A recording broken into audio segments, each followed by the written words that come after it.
Hello, Chrissy. This is a belated welcome to GRA 220. Look, we've got 4 weeks left in the term, and if you have any questions or if you need encouragement, don't hesitate to reach out. I publish my number in my announcements. You can text or call. This will be some video feedback, primarily focused on the print ad, and I bid you strength for the next 4 weeks.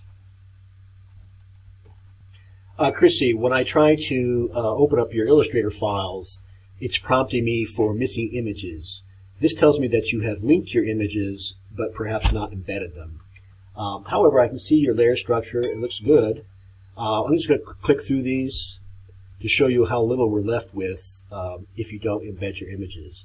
Okay, so I see that you've been able to embed the silhouette of the flower, so you've done well in that sense.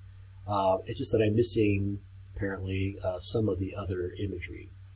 And looks like you've got the mask attached to the flower. So that's very competent. And I like that you use this enlargement of something that's very small. You've made it monumental.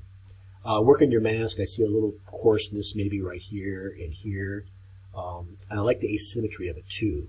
Be careful about the edge of the page. You might want to back this off a bit more from the edge. Make sure that when you align things, that you align them really carefully. And you can do that by drawing grid lines or guidelines. So if I use, I go into Window, View, Guides, or Rulers. Let's see, we want rulers. Here we go. Show rulers. Then off of the margins, you'll get rulers. Let me show you what that looks like, okay? Here off to the left. And you can drag guidelines in from the rulers. And these won't print, of course, and they're kind of sticky, so you can align type, more accurately using guidelines. Think of a simple grid, such as the rule of thirds grid, which looks approximately like this.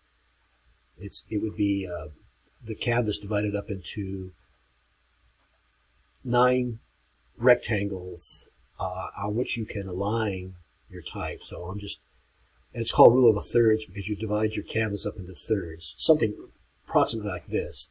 And the idea is that it gives you a rationale for placing things, without being so arbitrary. Of course, you don't want things running off the edge, but the idea is that, it gives it a little bit of structure. And the idea, pinpoint or centering things on these intersections is generally thought to be interesting or pleasing to the human eye. It's a grid that's used in photography and videography, but it's equally well applied to print. Okay, so I want to see what this looks like in its entirety with images. So I have opened up your Illustrator file in Acrobat, hoping to see imagery. Wow, that is really elegant. Let me get this out of the way if I can, or let me just slide this over.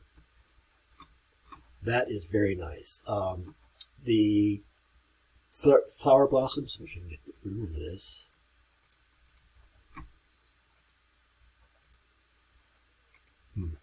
Okay, apologize for that. Let me move it over just a bit. All right, I love the background. Again, I think the silhouette of this could be a little bit smaller. I like to contrast the scale a lot. This logo could be larger, and I would not put it on a white box. And then watch the edges of your image. Make sure that it bleeds off cleanly from the page, that we're not left with these little white slivers. Take a look at professionally designed ads to see how they incorporate contact information. Perhaps a QR code might be better, a dummy one. But anyway, great collection of ingredients, very striking. I'm glad I saw it in its entirety. And I look forward to seeing how you apply this to the web banner. Great job, Chrissy. Really, it's very distinctive.